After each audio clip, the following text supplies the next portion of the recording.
Hey guys, back with my my entire collection. I've been doing that now for weeks, it feels like, and I've kind of been inspired by EJ Puck Bond 007. That's PUCKBOND 007. Check out his channel. I find him to be very interesting. He goes by EJ. I don't know what his real name is, but he's got a fantastic collection. Big Bond fan, hence the name Puck Bond 007. I don't know where the puck comes from, but the Bond I get. Puck could be from Shakespeare for all I know. But great collection. He's doing a great job going through his entire collection. So I can't do what he does, which is he rattles off the year of the movie, the director of the movie, who the major stars are for virtually every movie that he's got, including all the horror movies from like the 80s and 90s, which, some of these people are obscure to me. Obviously, I know a John Carpenter or Toby Hooper, but he rattles off names of people I've never even heard of, and he's very good. I wrote him and said, I'm impressed that you know all these dates. He says he makes a lot of lists and includes the years, and so he's come to learn the years of many of these movies just by repetition. I've not done that, nor will I at this point in the game. We've got too many movies, and I'd have to make too many lists to even do that. But I just look on the back to find out. I can usually guesstimate it within a few years, but he's right on. He's spot on with all of them. Anyway, I'm going to pick back up with my Criterion collection. I had to check, 'cause it's been a little while. I ended up finishing up with Lord of the Flies. So I would go alphabetical with mine. I know some people do numerical, but if I want to find a given film, it's easier for me to do alphabetically rather than spine number. So that's what I do. All right, so first up, let me grab a handful here because otherwise it takes longer. I can go through these fairly quickly this way. Let's see here. How is that? Okay, that makes sense. All right. Okay, first off, we'll start off with this film. This is a German film from 1975. It's spine number 177. It is an interesting movie, to say the least. It is called The Lost Honor of Katharina Blum. It's an interesting movie. I'll give you the back summarization, which is probably better than mine.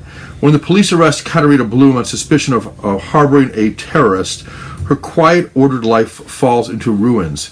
Katharina is subject to a vicious smear campaign by the police and a ruthless tabloid journalist. Testing the limits of her dignity and her sanity, the two directors whose names are not pronounceable by me, their powerful adaptation of Heinrich Böll's novel is a stinging commentary on state power, individual freedom, and media manipulation, as relevant today as on the day of its release in 1975. Great film. There's been other films since this film that certainly show how the state can take over your life, everything from, and basically put you in whatever situation they want to. Certainly journalists as well. So I thought it was a good film. You have to get past the German, which is a very guttural language, but I like it. I enjoy it. So, hence, Katharina Blum.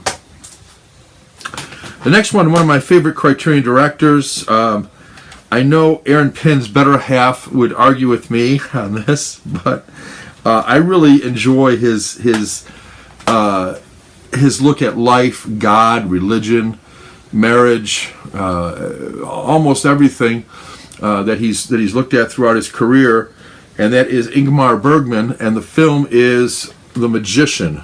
I got this on DVD. I think I bought it used. I normally would buy Blu-ray, but I got this on DVD for some reason. I don't remember why anymore. I think I bought it. I think I found it used. I'd have to look it up. But this is from 1958, 101 minutes, black and white.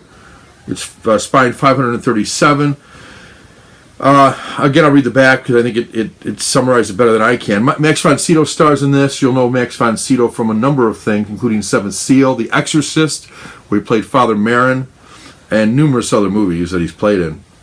He plays Dr. Vogler, a 19th century traveling mesmerist and peddler of potions whose magic is put to the test in Stockholm by the cruel, eminently rational Royal Medical Advisor, Dr. Vergus. The result is a diabolically clever battle of wits that's both frightening and funny, shot in rich, gorgeously gothic black and white. Yeah, great cinematography on this. Really looks gorgeous. Love the transfer on this. There's a brief 1967 interview with director Ingmar Bergman about this film. There's a rare English language audio interview with Bergman conducted by filmmakers Olivier Assayas and Stig Bjorkman in 1990. Good stuff. Thick book with it. I didn't show the inside, but the inside. The book is fairly thick. The good old days when Criterion included thick booklets. Yeah. This is an interesting. The next one's an interesting movie. Spy Number 165. Again, DVD. These are all DVDs. I've gone through my Blu-rays before. This is it's Man Bites Dog is the inside. A fairly thin booklet on this one, but it's a handful of pages, maybe 10 pages. Documentary filmmakers Andre and Remy have found an ideal subject in Ben. This is not a documentary. It's made to look like one. He is witty, sophisticated, intelligent, well-liked, and a serial killer. As Andre and Remy record Ben's routines, they become increasingly entwined in his vicious program, sacrificing both their objectivity and the morality.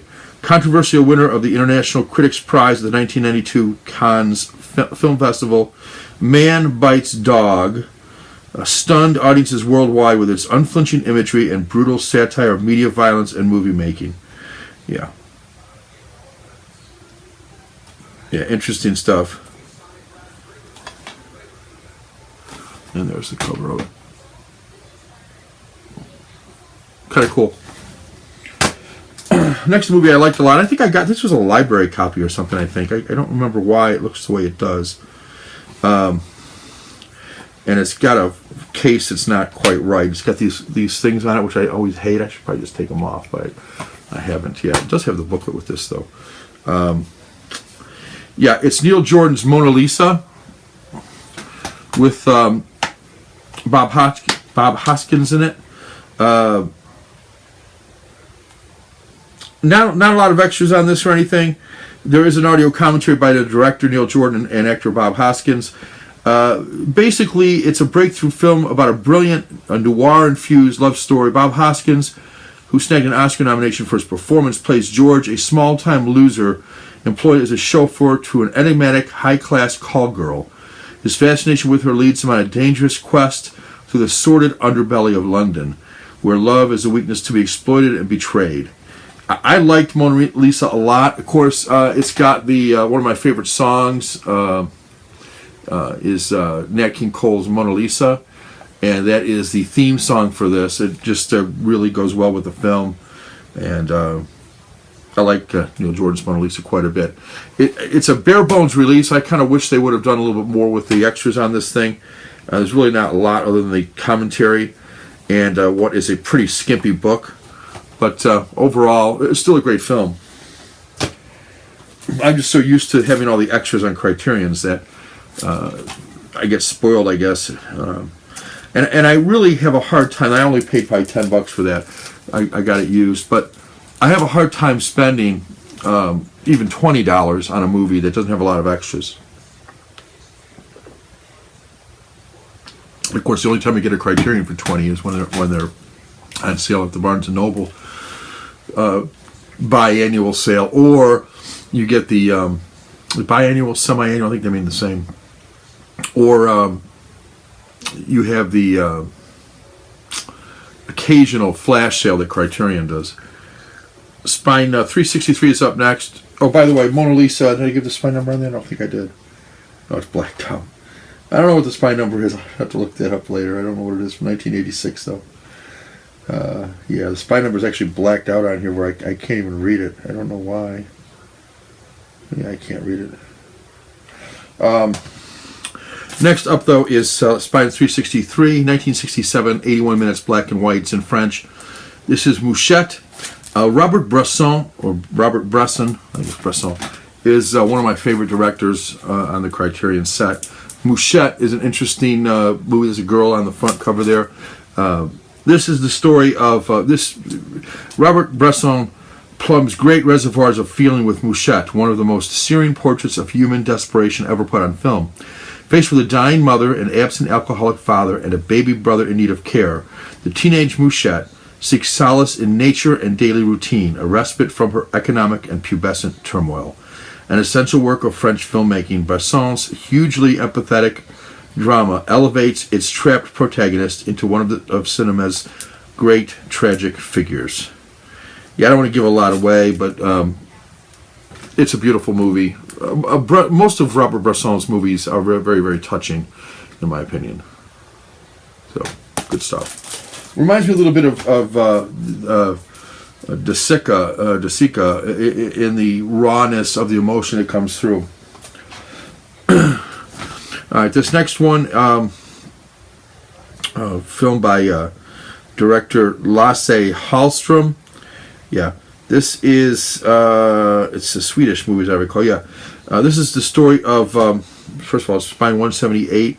I still have I got this used. I usually rip all these things off. I don't know why I didn't, but obviously I get it used. It's for FYE. I probably paid $10 for this. My Life as a Dog. This is the tells the story of Ingemar, a working class 12-year-old sent to live with his uncle in a country village when his mother falls ill. There, Ingemar takes refuge from his misfortunes and finds unexpected adventure with the help of the town's warm-hearted eccentrics. Both humorous and tragic, this critically acclaimed film is a bittersweet evocation of struggles and joy of childhood, featuring an incredibly mature and unaffected performance by lead actor Anton, I can't pronounce. The Criterion Collection is proud to present this film.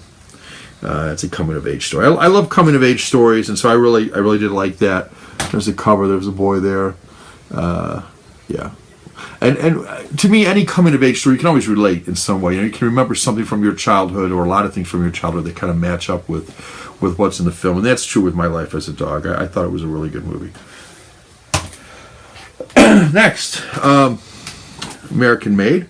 Film starring William Powell and Carol Lombard, who used to be married at one point. Spine 114. This is what they call a screwball comedy, which my definition of screwball comedy is you take people and put them in extraordinary circumstances and then things go awry, and hence the screwball part. This is the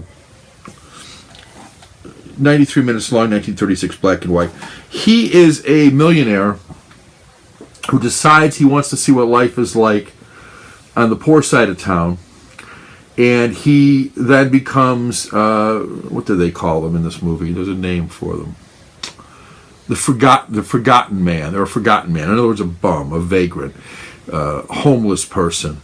And they employ this eccentric family employs this guy as their butler. They take him in basically, and features brilliant performances. First film to receive Academy Award nominations in all 4 acting categories: Best Actor, Actress, Supporting, and both Supporting.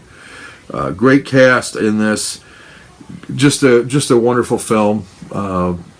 Good romantic comedy, I guess, but I guess we'll call it a screwball comedy. Good stuff. Even if you don't like a lot of the foreign films on Criterion, you'd like My Man Godfrey. Oh, and there's some extras on it, and I didn't show the inside, but the booklet is kind of weird on this one. Is this a pamphlet or a booklet? I can't remember.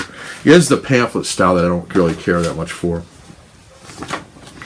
And I don't even have a poster. It's got kind of a big picture of the two, him as a forgotten man before he cleans his act up.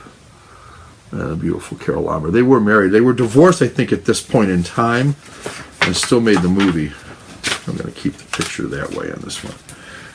Yeah, I like that better. Anyway, My Man Godfrey. Not much to look at on the disc, but a lot of fun. The movie's a lot of fun. Next up, strange freaking movie. This came out on Blu-ray. I was tempted to get it on Blu-ray, but I'm just going to stick with the DVD. It's double DVD set. Disc 1 is the film, and then Disc 2's got interviews with The director, Neil LaBute. I'm sorry. The interview is the director. I didn't think so. It was Mike Leigh is the director. This is called Naked. What a really screwed up movie this is. Another one I got used. Probably FYE. Here's the summation. It's hard to summarize this. Let me summarize it first, and I'll read the back and see what they say. You've got this ill-mannered, kind of filthy man who seems to travel from bed to bed. He looks up one of his old girlfriends and ends up staying with her and causing a lot of trouble. He's kind of a drunk, kind of a ne'er-do-well type person, yet somehow they find him attractive. Yet, he's nothing to look at. That's my take. Let me see what this is, what they say. Mike Leigh's brilliant and controversial Naked stars David Thewlis. He was brilliant in this, by the way, as Johnny, a charming, eloquent, and relentlessly vicious drifter on the lam in London. Rejecting all those who would care for him, the volcanic Johnny hurls himself into a nocturnal odyssey through the city, colliding with a succession of the desperate and the dispossessed, and scorching everyone in his path. Yeah, that's about right. With a virtuoso script and raw performances from Thewlis and co-stars Katrin Cartledge and Leslie Sharp, Leigh's panorama of England's crumbling underbelly is a showcase of black comedy and doomsday prophecy, and was the winner of the Best Director and Actor prizes at the 1993 Cannes Film Festival. Yeah, I guess that's a better summation than I gave. Here is the drifter who's on the lam. Yeah. Great performance, though, by the lead actor. I've not seen this next movie. I got this, and I apologize that I can't well, I'm going to recall, because I left the card in here, thankfully. I just did the video on this not that long ago. Well, I guess I'm not going to be able to remember. Oh, yeah. C.H. Ultrat. U-L-T... Ultrat, U-L-T-R-A-T, C-H-Ultrat. It's Chris. He sent me this, along with a really nice candy bar, and I think he was going to hook up Aaron Pin with something, which I thought was really nice. I had mentioned he wanted to do some trades, and he's just collecting Blu-rays, and unfortunately I didn't have any of the Blu-rays that he wanted in extras, but he had some, at least one. He might have had two, but for sure he had one that I didn't have at all. And rather than, try to do some sort of a trade, he just said he sent it to me, which was really generous of him. Spine 220, Naked Lunch by David Cronenberg. I've heard a lot of things about this. Peter Weller stars in this, as I recall. Full-time drug addict and part-time exterminator. Plunged into a nightmarish netherworld of the Interzone, pursuing a mysterious project that leads him to confront sinister cabals and giant talking bugs. The prove an unholy union between two masters of the hilarious and the macabre. Naked Lunch mingles aspects of William Burroughs' novel with incidents from Cronenberg's own life, resulting in a compendium of paranoid fantasies and a searching investigation in the mysteries of the writing process. Yeah. First disc contains the movie, the second disc the extras. And there's quite a few extras on this one. This from 1991, 115 minutes long in color, 1.78 to 1 aspect ratio. Yeah, looking forward to watching this. It's supposed to be really bizarre. That is half of the first shelf here. So let me put this, probably was in order, sorry. Let me move on to the next batch here, and then I'll put them all away when I'm done. Looks like I'm going to go through, probably S on these. I'll just do it like this. Next is Jules Dassin's Night and the City. I did a review of this one a while ago. Again, it's got the poster, and then I don't care for that deal, but 2 discs. Again, the first disc got the movie, 4K digital restoration on this. It's from 1950, 95 minutes, 274 is the spine number. This 2-bit hustler Harry, played by Richard Widmark, good performance, longs for a life of ease and plenty. Trailed by an inglorious history of go-nowhere schemes, he tries to hatch a lucrative plan with a famous wrestler. But there is no easy money in this underworld of shifting alliances, bottomless graft, and pummeled flesh. And Fabian soon learns the horrible price of his ambition. Luminously shot, I would agree with that, on the streets of London, while Hollywood blacklisters back home were closing in on director Jules Dassin. He, a suspected communist, I suppose. It's that time, 1950. A great movie. You've got the underbelly. He tries to make a get-quick scheme, sort of like a la Fred Flintstone or Ralph Cramden, I guess. And he's not that kind of a character, but he is one that's trying to get rich quick. And he ultimately stumbles upon the kingpin who's running the wrestling, and he learns that you don't cross the kingpin when you're trying to do something. So, yeah, good movie. Again, I did a full review of this, which I'm not going to go into the whole thing, but it's a great movie. And I want to thank the people at the Criterion Collection for sending me this movie, which was nice of them. They don't do that often, and I should know, they don't do it very often at all. I've asked, they don't do it often. So I was pleased that they sent me this for a review. I was happy to review that. Okay. Next up, I believe this one's out of print, Spine 49. Wonderful, wonderful movie. Sad. Federico Fellini, Knights of Cabiria. Love the cover of this. I think beautiful, certainly enigmatic. Giulietta Messina, who's the wife of Fellini. She won Best Actress at Cannes as the title character of one of Fellini's most haunting films. Oscar winner for Best Foreign Language Film, Knights of Cabiria is the tragic story of a naive prostitute searching for true love in the seediest sections of Rome. Really is a sad movie. She is just adorable as this prostitute, if that's the right term. I think it is. And yeah, she's looking for true love, even though she's selling her body. Yeah, I really like Knights of Cabiria. And quite a few extras on it. The movie itself is from 1957. It's 118 minutes, and of course black and white in Italian. 1.33 to 1 aspect ratio. Great movie. I may sell this at some point, simply because it's out of print. One of the reasons I keep it in plastic is because it is out of print. So I'm going to keep it as nice as I can. This next movie, silent movie,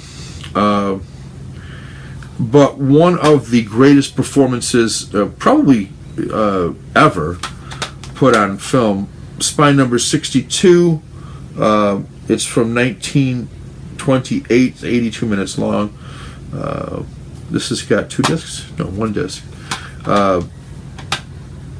Yeah, just a wonderful, wonderful performance here. Really hard to read the back, but you know the story. This is by Carl Theodor Dreyer, and it's The Passion of Joan of Arc. Wonderful, wonderful performance in this by the lead actress whose name escapes me. But she is wonderful in this. Yeah, I can't really. Renee Falconetti gives one of the greatest performances ever recorded on film. I guess I can sort of read it. It's very, very light reading though there. Anyway, The Passion of Joan of Arc. Great, great film. I highly recommend this if you haven't seen it. I think you can watch it on Hulu. You can also try Googling this and or any of these titles and see if they have it on. Sometimes they give them on YouTube until somebody tells them to take it off. This one's also out of print. This is a double disc. 316 is the spine. This by the legendary director Akira Kurosawa. It's a reimagination of Shakespeare's King Lear. It's called Ran, or you could say Ran, but Ran is the pronunciation. That's exactly what it is, but it's gorgeously shot. Here's a scene from it. 2 discs. I think this is some of this. You really have to see the cinematography and the just beautiful colors in this. Really jump out at you. Yeah, there's an example right there. Story of King Lear. The old king's going mad, and the family's fighting. a lot of betrayal and backstabbing going on, and try to vie for position while the old leader is going senile. Great movie.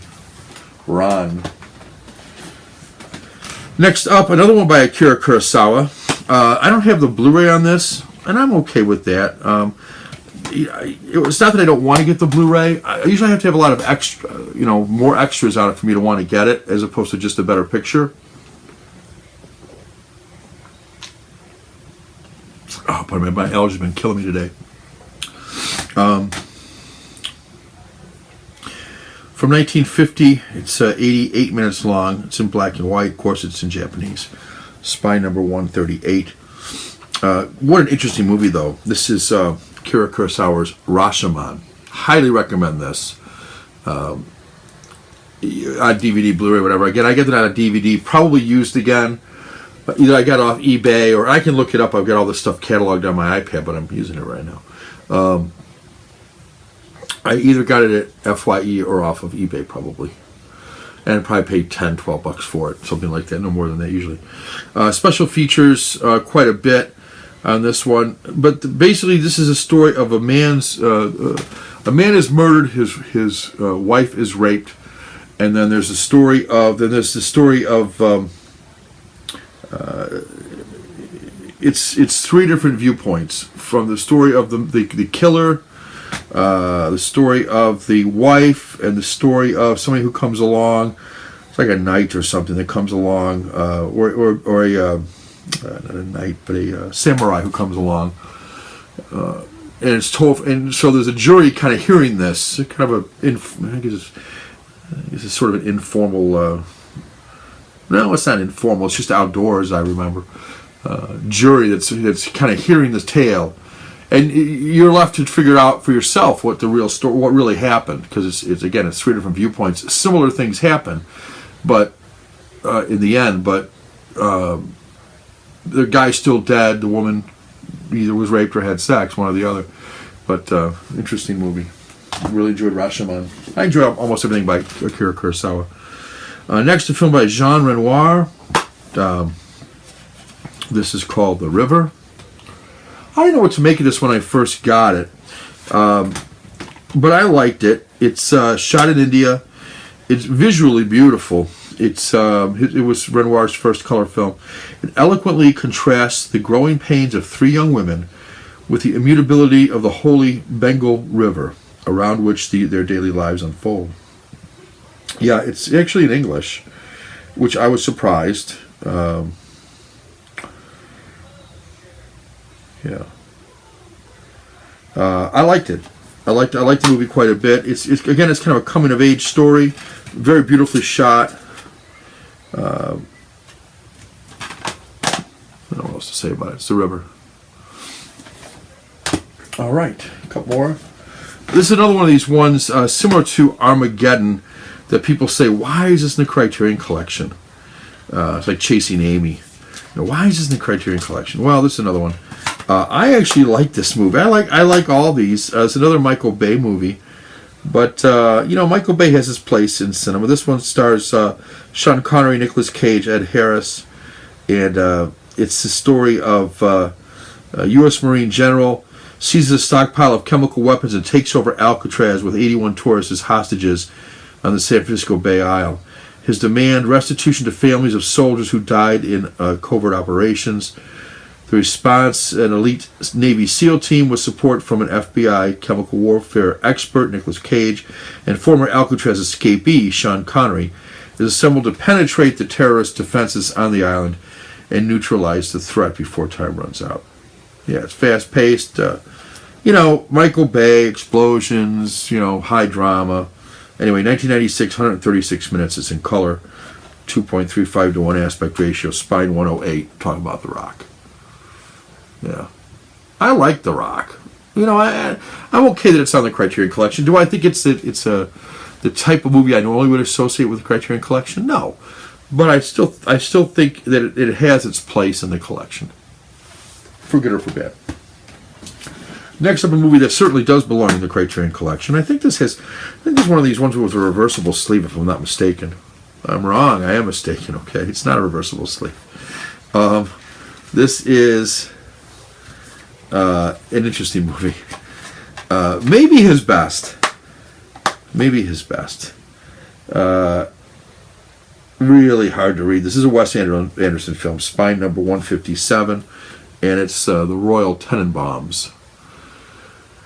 This starring a pretty major cast here with Gene Hackman, Angelica Houston, Ben Stiller, Gwyneth Paltrow, Luke Wilson, Owen Wilson, Bill Murray, and Danny Glover. So you've got the big stars. A lot of these folks appear in numerous films by Wes Anderson, Bill Murray in particular. But Gene Hackman, brilliant in this as the head of the Tenenbaums. He's apparently dying, and his this dysfunctional family gets together, and shit happens as it normally does in a movie. I don't give away too much, but Royal Tenenbaums, great movie, somewhat comedic, but it's typical Wes Anderson. It's not really comedic. It has its comical moments. Anyway, I like the Royal Tenenbaums. Next is, this was an odd deal. I picked this up for like $10, so I guess I can't complain. But certainly it's weird. Weird in that I think what somebody did is they said, you know what? I'm going to reprint. I'm going to reprint my collection, make it smaller, take up less shelf space, which actually is kind of a brilliant idea. I don't know how the heck he did this. Or this comes like this. I don't think it does, though. I've yet to see this. Maybe someone can tell me. But here's the ruling class with Peter O'Toole. It was a brilliant movie. First, this guy believes he is Jesus, or actually God. I guess Jesus, and he believes he's both. Then he gets cured of that, and now he thinks he's Jack the Ripper. So it's a comic indictment of Britain's class system, and appears behind the closed doors of English aristocracy.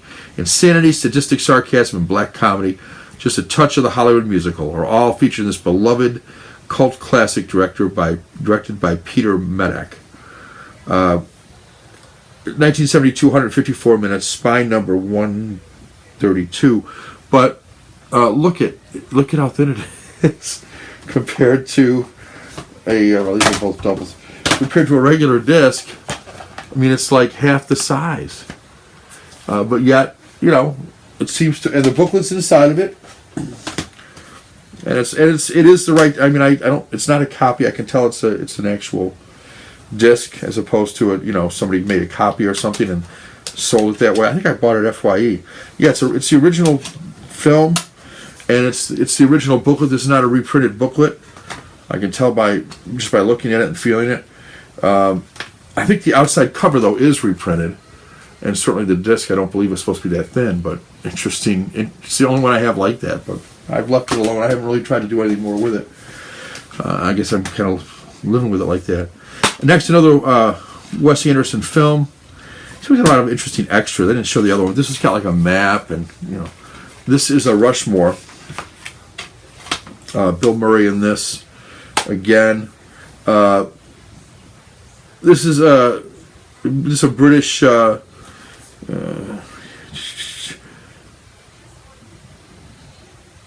Jason Schwartzman stars in this. Rushmore Academies. He's actually he falls in love with one of the teachers, but then his professor's also seen her. Bill Murray being the professor. Really hard to read this. I don't know if it's the lighting in my eyes or a combination of both. Spine 65. Rushmore. Bill Murray's good in it. Schwartzman's good in it.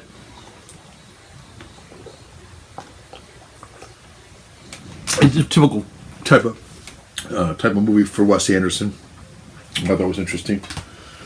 And the last one on this shelf, and probably the last one I'll do for this section, and then I'll do the next shelf the next time, which will finish up the non-box set DVDs, and I'll move into the box set DVDs, I believe.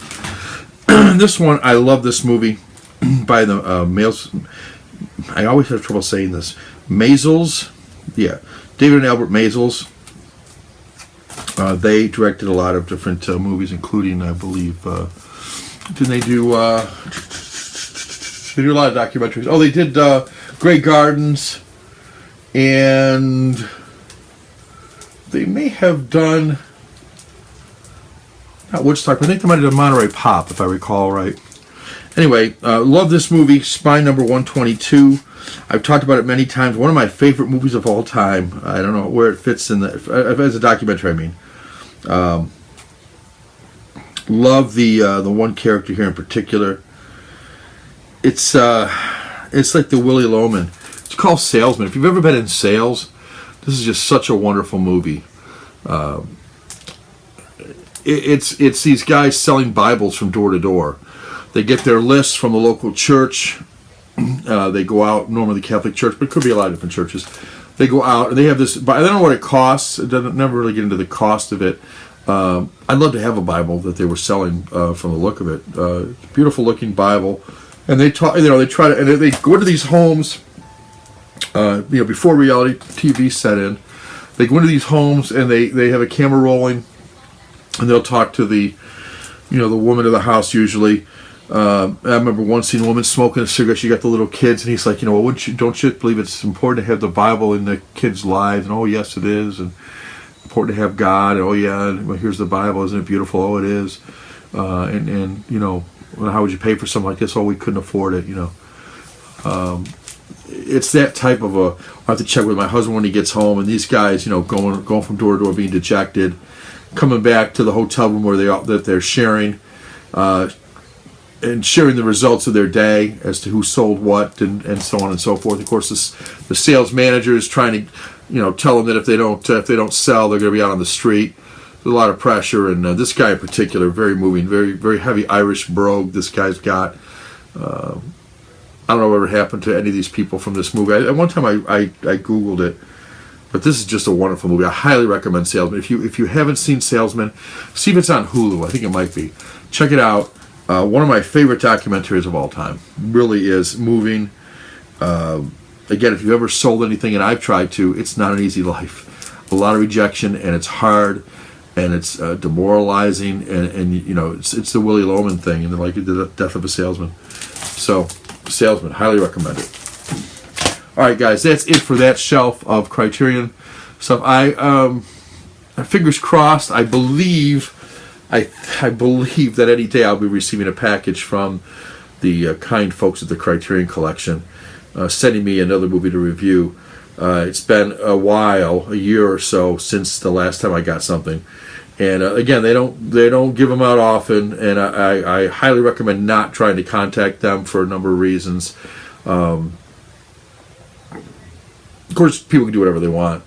You can contact anybody. You can contact any filmmaker out there, Universal, try to see if they'll send you something. But for the most part, they won't. It's hard to even find out who to talk to at these places.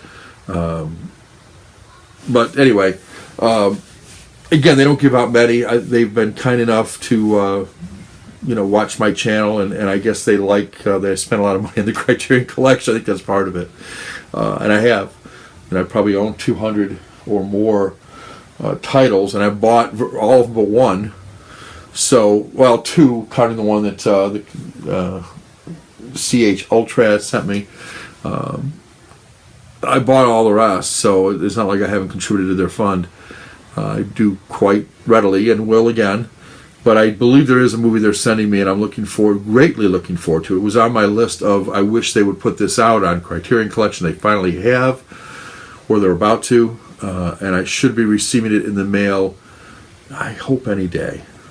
I've also put in for one more that I hope I'll be able to get. It was not due out for months, but it's that kind of a lead time on some of this stuff. And again, I don't know if I'll even have a chance to get it, but I put it for it. So anyway, that's it for basically L through R, I guess. We'll pick up, or L through the start of S. We'll pick up next time with an Ingmar Bergman movie that was a television miniseries, and they turned it into a, you can get, it's shown a lot of different ways here. I've got the 3-disc version. There's a 2-disc version too, but I've got the 3-disc version of that. So we'll pick up next time with an interesting study of marriage and divorce called Scenes from a Marriage, Ingmar Bergman.